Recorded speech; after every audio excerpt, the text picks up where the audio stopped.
Hey, it's Brock here with Rock Hill Farms, and today we are going to get one final glorious day's work out of the John Deere 2038R. I made the decision that the right thing for me to do right now is to move on from this tractor, but I haven't been real excited about it. I've been kind of dragging my feet, and I decided I'm going to go ahead and take it to the tractor yard this week if I don't get a buyer.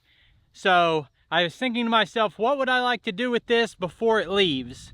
And I guess one thing I wanted to do, and the reason the mower deck is on it, is I've let my half of my yard get really overgrown. Before I went on vacation, I mowed one half of it, but not the side down by the pond that I keep mowed short. And now we're a week later and it's super overgrown. And I don't have any demo mowers here at the moment, although I've got more demo mowers on the way. So I want to mow with this. I never really gave it much of a chance as a lawnmower, so we're going to do that. I've also got to till my garden up, my pumpkin patch that's kind of overgrown as well. Then I need to demonstrate a brand new product that I don't believe has ever been shown on any YouTube channel. So we'll do that, probably a few other things that I need to get done around here, and it should be a fun day, and I appreciate you guys coming along for the ride.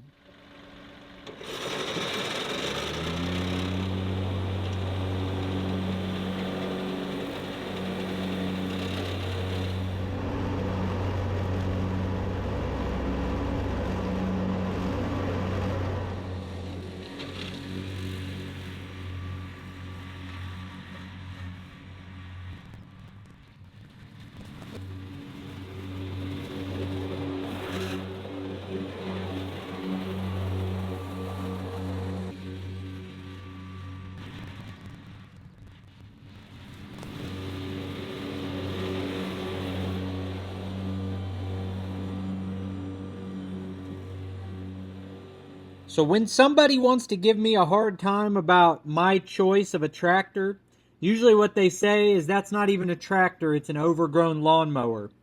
The irony here is that I think it's too darn big to mow with. If I was buying the same tractor again today, I would buy it with all the attachments I got originally. Everything I picked out was perfect, except I would not buy the mower deck again. And to be fair, part of that is just laziness on my part, because if I want to mow with this tractor, I don't want to spend all the time it takes to remove the 3-point attachment and remove the loader and put the mower deck on. I want something I can just jump on and go. It's very slow turning around at the end of a row also. So depending on the shape of your yard, this could be no big deal, or it could be a really big deal in the fact that it could slow you down that much. So my opinion is that your money is better spent on a zero-turn mower as opposed to trying to mow with a compact tractor. Now, outside of mowing, I've been super impressed with all the work I've been able to do with this little machine. I've got a compilation video that shows a lot of the bigger jobs I've done with it, and I think it's fantastic. So I'll share a link at the end of this video and in the pinned comment and the description of the video if you want to see the best of everything I've ever done with this John Deere 2 Series.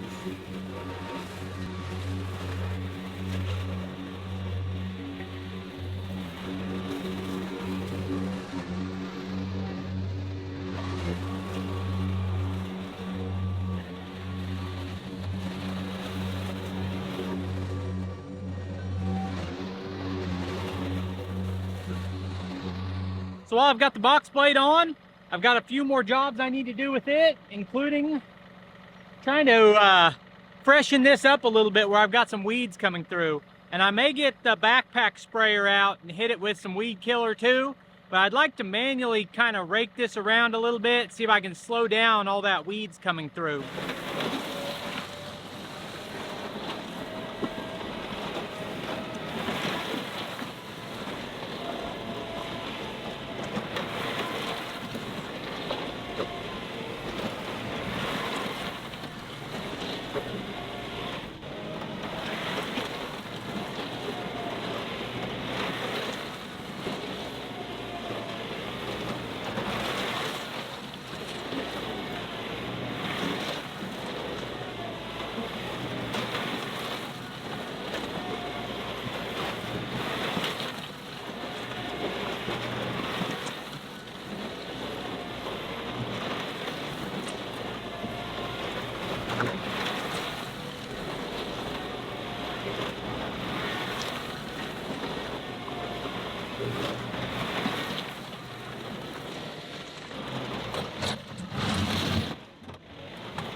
Alright, so I told you guys I had a new attachment. That is this right here.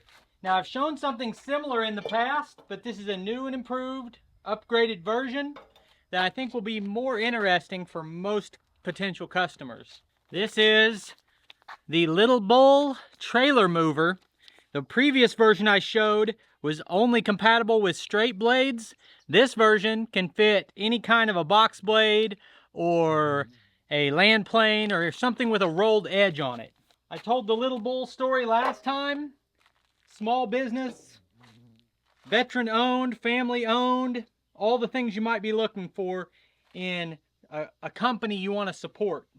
Now you'll notice my box blade already has a receiver on it, but I had to dream that up myself and fabricate it, and it's not nearly as easily removed if you want to use it on a different piece of equipment, or as versatile.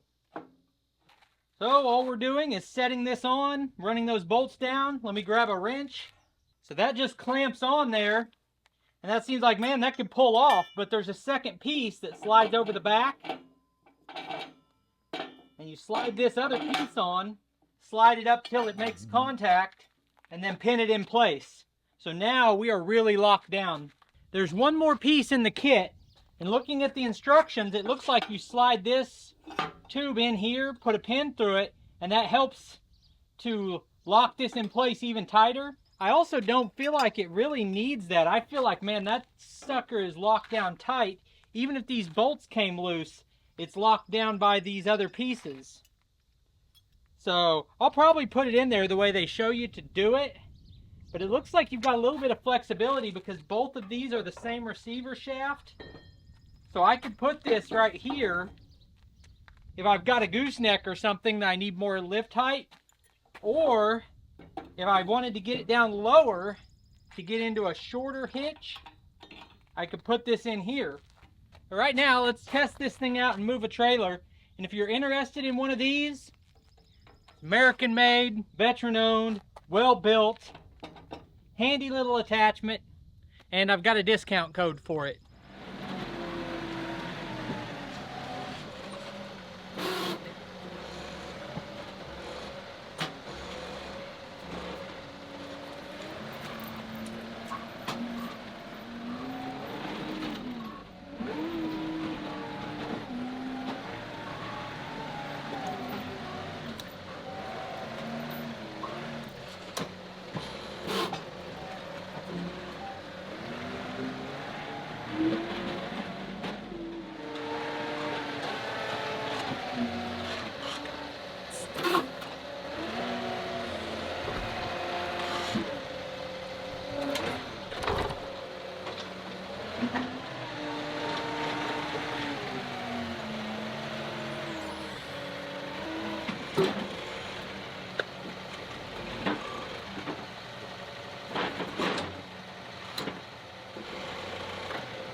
How do we know which ones are pumpkins and which ones aren't? The big ones are pumpkins and the small ones are not pumpkins. Yep, if it has big leaves, it's a pumpkin and we want to leave it. If it doesn't, we want to get rid of it. So see these clumps of plants here? Uh-huh. You can get a whole handful of them and rip them out. Oh, I just hit a pumpkin.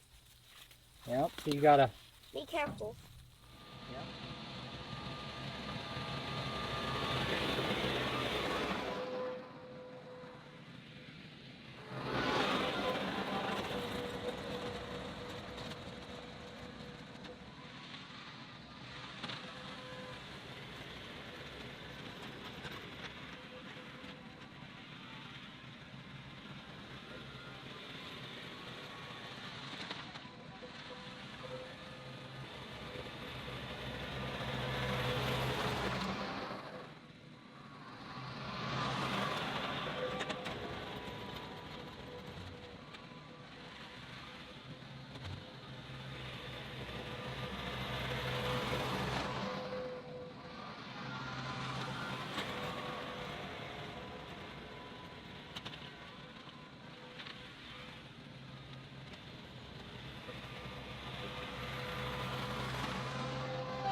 I guess the moral of this story is even if you mess something up, you can still fix it.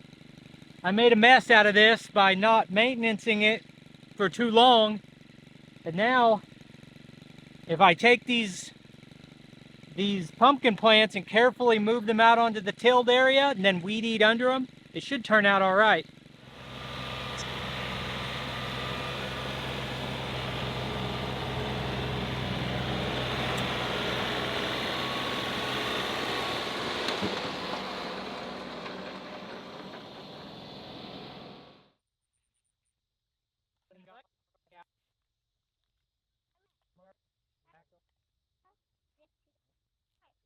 Well, it's a sad little pumpkin patch, but I'm always a day late and $1 short, and we'll see if we still get pumpkins.